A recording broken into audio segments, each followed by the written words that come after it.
I am Professor Aziz-ur-Rehman, and in my earlier lecture we have discussed uh, the etiology of heart failure, the pathophysiology of heart failure, certain neurohormonal changes in heart failure, and the clinical features, symptoms, signs, and diagnosis of heart failure.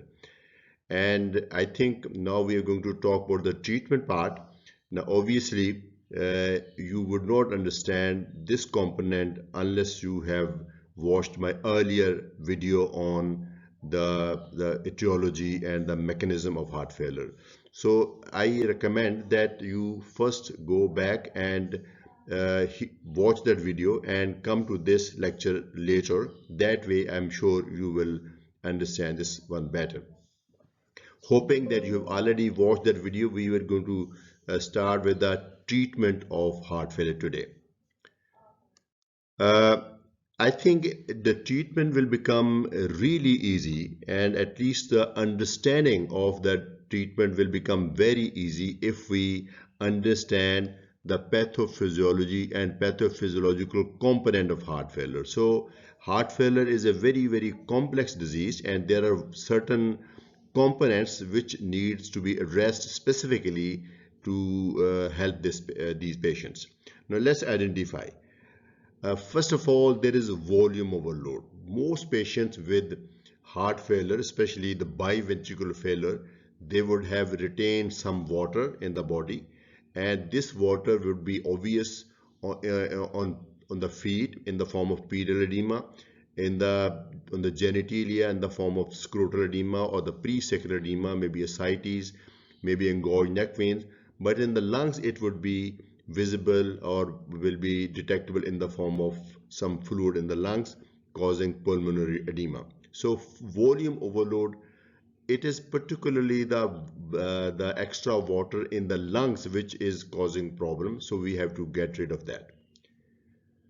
Then patients may have the primary cause of heart failure is decreased myocardial contractility and maybe ischemic heart disease, maybe cardiomyopathy, maybe myocarditis, maybe some other cause, some effect of the drugs, but there is reduced contractility, and we will see if we can improve the contractility also.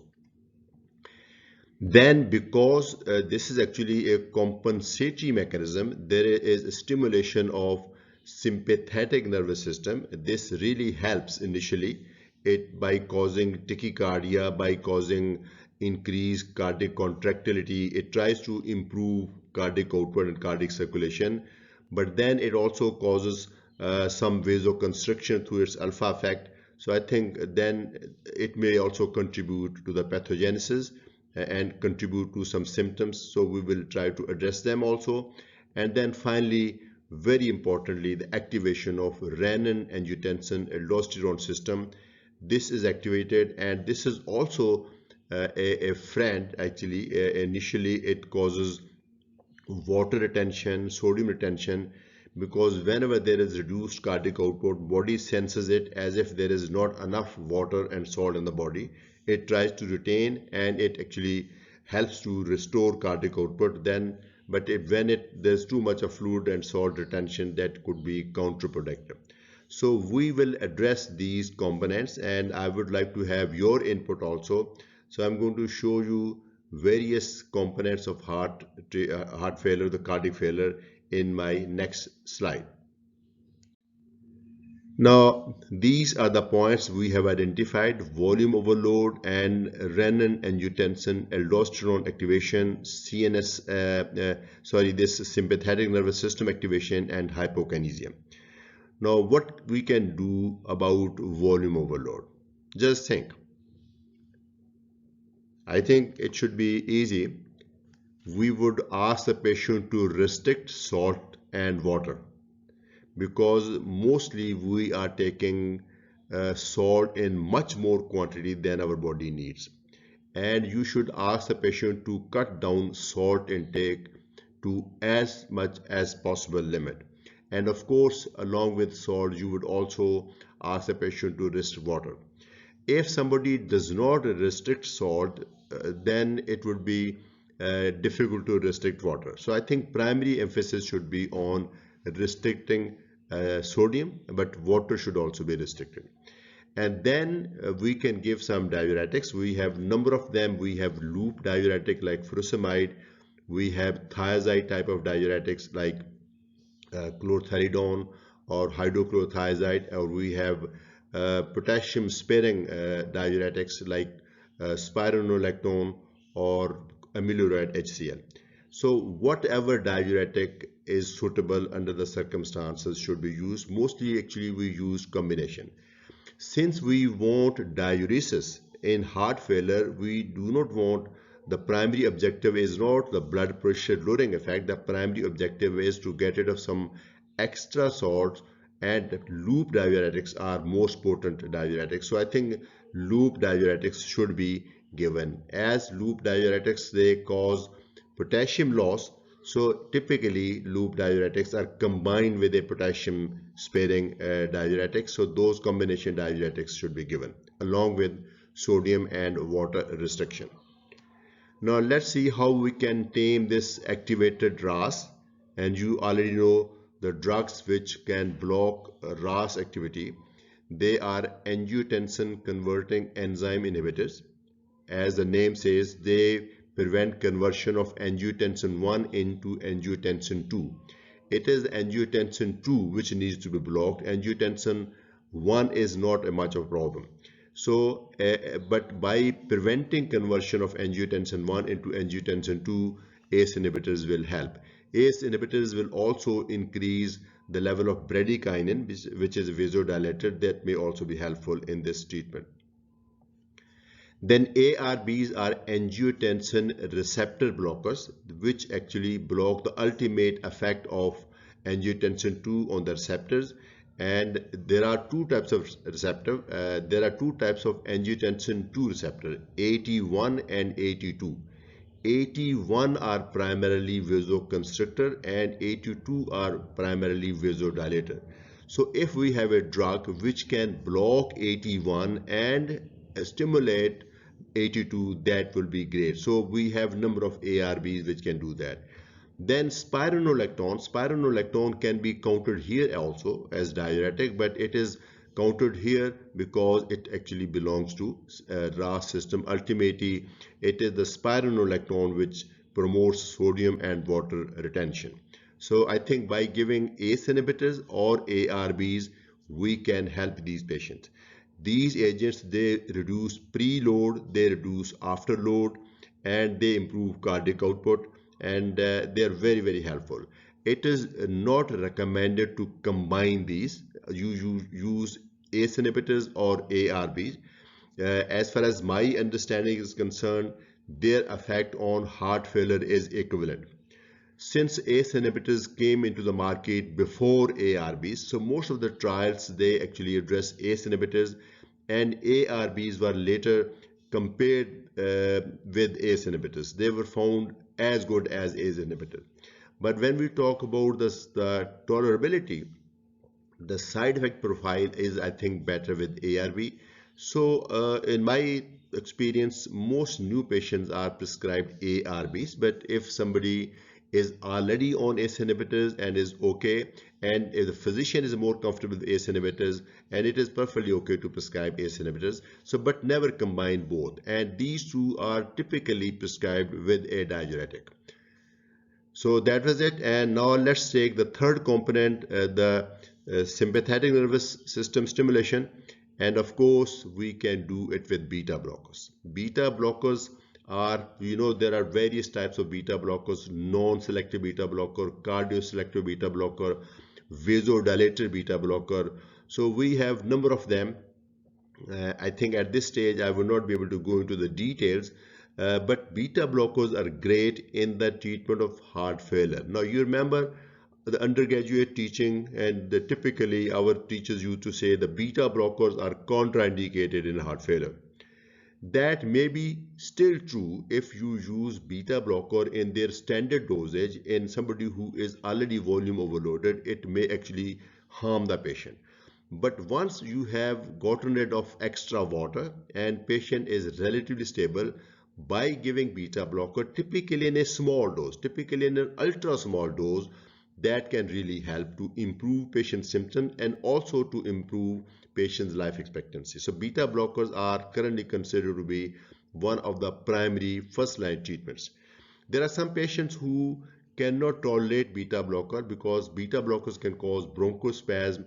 They cause other problems also, like they may cause impotence, they can cause uh, cold extremities, uh, or just simply patient just can't tolerate beta blocker. Then we have an alternate drug called ivabradine.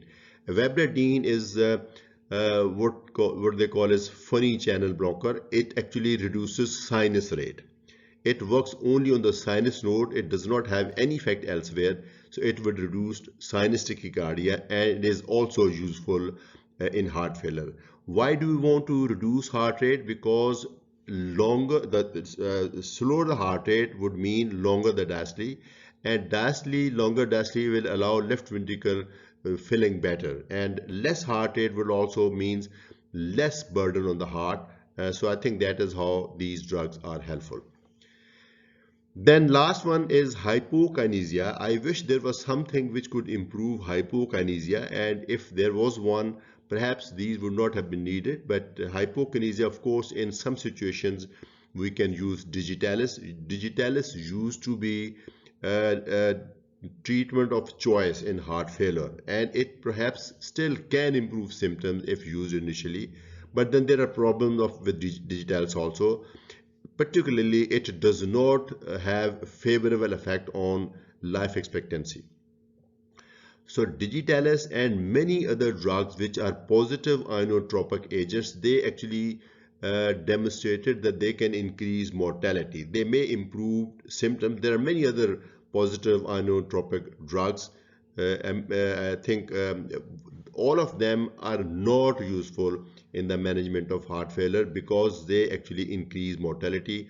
So digitalis can be used only in those patients who have been already given all this stuff and are still refractory, and I think as a last resort you could use digitalis, or digitalis can be used in somebody who has heart failure with atrial fibrillation. In that case we are actually primarily giving for the heart rate, and because when there is atrial fibrillation, then beta blockers, they do not work, and ivabradine is actually contraindicated. So in that situation, digitalis is the only drug which can reduce heart rate. And dopamine is used in acute situation. Dopamine or dobutamine, they are not available in the form of tablets. They are only infusion.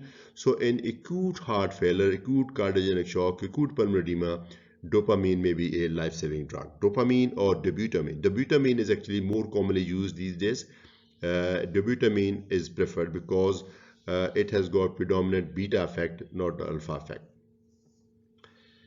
So this was the treatment. Of course, every patient would pose a different challenge. You just have to identify which patient has which component predominant.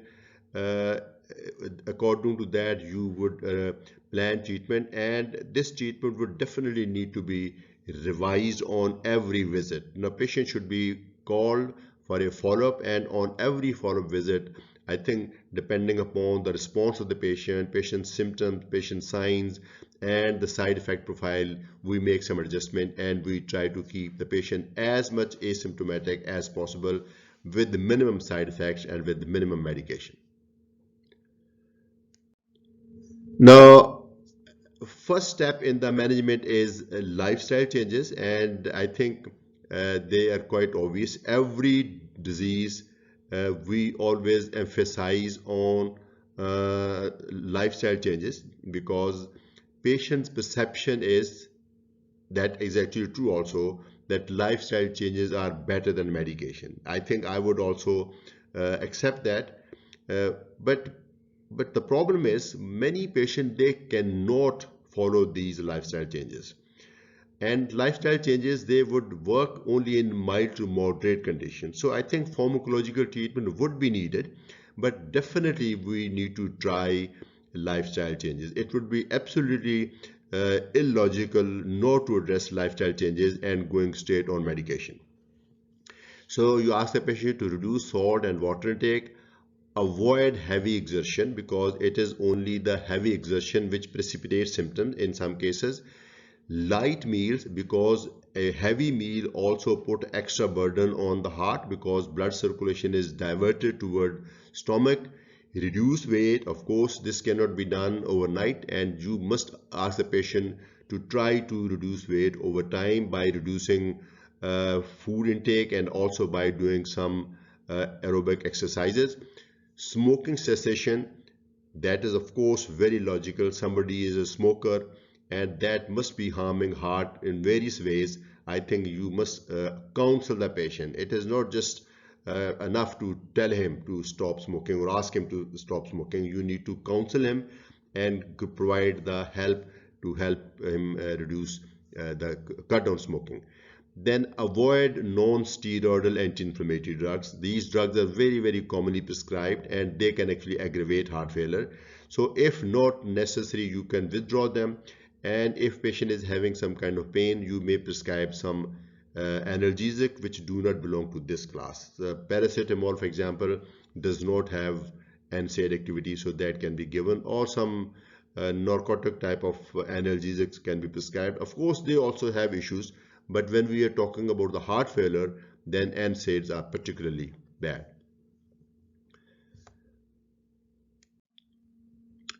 As I said, lifestyle changes, they work. They definitely work, but not always, because sometimes patient is unable to do them, and sometimes heart failure is so much that pharmacological treatment is definitely necessary. So what is the pharmacological treatment? I think the principle we have already discussed, and diuretics, loop diuretics primarily, along with potassium sparing. Dosage would be, for example, if you're talking about the furosemide, dosage may be 40 milligram 1 to 2 times a day. The first dose in the morning. I think the second dose should be given sometime later in the afternoon rather than at night, because then that will cause nocturnal diuresis. Along with that, you can add some potassium sparing like spironolactone or like amiloride HCl, and we actually have combination pills available, furosemide with these agents, so those should be prescribed. In long-term treatment, oral, but in acute setting, you can use these agents in the form of injection. Then ACE inhibitors or ARBs, either one is okay, but ARBs, they have better side effect profile. And there are various dosages of each agent. So we can't discuss all that. So depending upon which drug you're using, you start with the relatively low dose, because these are primarily blood pressure lowering agents. And it is very likely that in patient with heart failure, blood pressure is already low. So you would start with the low dose and gradually increase the dose. So with the low dose, we expect that there will be no drop in blood pressure. Why? Because these drugs, they will reduce afterload, and that is why the stroke volume will increase, and at the same time they will do vasodilatation and the blood pressure will tend to drop. So drop in blood pressure due to vasodilatation is somehow compensated by the simultaneous increase in the stroke volume. So that because the blood pressure is a component of stroke volume and peripheral vascular resistance, so the blood pressure will remain normal and overall the burden on left heart will be reduced. But when you give high dose, then there will be vasodilatation, but stroke volume cannot increase further because we are dealing with a diseased heart. So we are actually working with low doses of ACE inhibitors and ARBs in heart failure as compared to the doses we use in hypertension. Then this is a relatively new drugs. I'm not sure if you're familiar, but I think I would like to talk in some more detail about this new agent, ARNI. ARNI is actually a combination of two drugs. First is angiotensin receptor and blockers, angiotensin receptor blocker like any ARBs, and then neprilysin inhibitor. So it's a combination of a neprilysin inhibitor and angiotensin receptor blocker.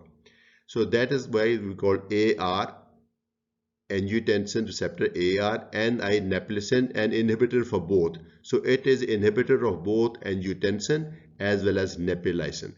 Actually, two different drugs, they combine in one pill to make one molecule. It's a new concept. So I think if you just understand two different drugs combined in one pill, and because we have to combine them, there is a problem by if you will use one of them, this neprilysin alone. I'll try to explain it in my next slide. Beta blockers. Beta blockers used to be contraindicated, but these days they are helpful. Not every beta blocker. I think carvedilol, nebivolol, they are better because they have this vasodilator action. Metoprolol is also good because in old studies, metoprolol actually was shown to improve life expectancy. So one of these newer beta blocker, please remember, start with a low dose. Beta blockers can do a lot of harm if you give large dose. So start with the lowest possible dose and then gradually increase the dosage. Then digitalis only in those patients who are refractory to other agents and those who have atrial fibrillation. So I think some combination of this would be suitable for every patient. Now let's talk about this ARNI slightly in more detail, angiotensin receptor nephelin inhibitor, because this is a relatively new drug, new concept.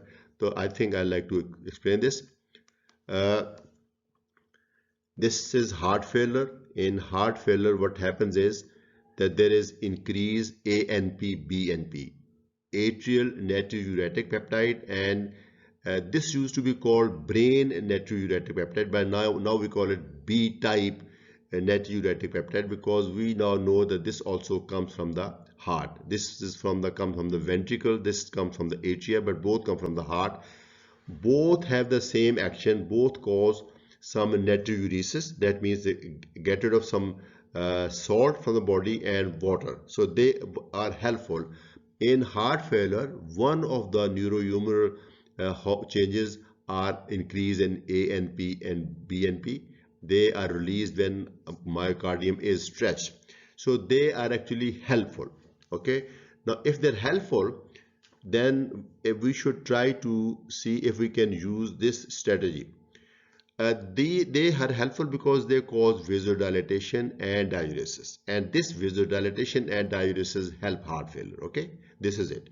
But the problem is this ANP BNP is destroyed by an enzyme called nephelizin. Nephelizin is an enzyme present in our body, produced by, I guess, by liver, because liver does all this kind of job. So nephelizin is produced in the body from somewhere. This destroys ANP and BNP. So the beneficial effect of ANP, BNP will also go away, nephelizin. So what do you think we can do? If we are able to destroy this nephelizin, that would prolong the action of ANP and BNP. So, okay, how do we do that? We do that by a drug called sacubitril. Sacubitril destroys nephelizin. So I think you would be very happy that we have destroyed something which destroys a friendly hormone ANP, BNP. But the problem is that sacubitril also destroys our angiotensin 2 metabolism. So angiotensin 2 level is increased. Okay, so it also stops degradation of angiotensin 2. That means angiotensin 2 level will be increased. So I think angiotensin 2 is not something which we want here. So that is why sacubitril alone will not be helpful, because it will be doing benefit here, will be doing harm here. So sacubitril will not be useful, but we have the solution for AT2 receptors by giving ARB. So scientists, they have made this combination pill on sacubitril and ARB. They have combined these two salts in isomolar, equivalent in moles, but slightly different in weight. So they are combined in one pill. So that is what is the new drug, ARNI. At the moment, we have just one member of this class, but I'm sure, like in other cases, many other would be in the pipeline, and soon we will have other options also. So this is the combination. We have it in the form of RNA. Okay, what do we expect from RNA and where it is indicated? It cannot be combined with ACE inhibitors because ACE inhibitors, they increase bradykinin level, and the sacubitril can also increase bradykinin level. So I think by increasing bradykinin level, there is increased risk of angioedema. So we do not combine with ACE inhibitors. We of course need not combine it with the ARB because this drug RNA is a built-in ARB in itself. And somebody on ACE inhibitors, you want to switch over to RNA, it is recommended that you give 48 hours of a washout period and then you start the new drug, because if somebody is already on ACE inhibitors and you add RNA, there is risk of developing angioedema. Angioedema is not only bothersome, it could be actually serious. So I think we must try to avoid angioedema. And because this is a new drug, it is expensive, but of course we have many local brands and many generic brands. Some of them are affordable. And heart failure is, very serious condition. Anybody would like to spend money to have improvement in heart failure, because uh, it would definitely be that person's priority. And then hypotension, basically all heart failure medication, they can cause hypotension. So we have to be very careful. In fact, if I say the management of heart failure, the treatment of heart failure is actually a compromise. You never, the patient never becomes normal. So you reduce by using different strategies. You are reducing cardiac work. So when you're reducing cardiac work, that means cardiac output will be reduced. That means that patient physical performance will be compromised and patient's blood pressure may be somewhat lowish. So, but that is the best we can do at the moment. Ultimate would be if there is something which can increase left ventricular contractility, or maybe in very selected cases, maybe heart transplant. So I think this is the treatment part. Uh, Prognosis. Now, we all know, all those physicians who treat heart failure, they know it's really a bad disease. Now, just to give you some comparison, some man who is diagnosed with prostate cancer today, another woman who develops a breast cancer today, a man developing prostate cancer and a woman developing breast cancer, she has much higher chances of living after 10 years. Maybe I think about 90-95% chances are that person will still be living. But there is very little chance, maybe less than 10%, that that person who has heart failure would be living after 10 years. So the prognosis of heart failure is worse than many cancers. So that was it. I think I just hope that I was able to give you some insight into the management of heart failure. In our first lecture, we discussed the pathophysiology, the symptom, sign, diagnosis, and in this one, we discussed the management. I hope you have understood this concept completely. I would be very happy to answer your queries if you send me. And this is Professor Aziz-ur-Rehman from Medurstand. I'll see you in my quiz and then another lecture series. Thank you very much.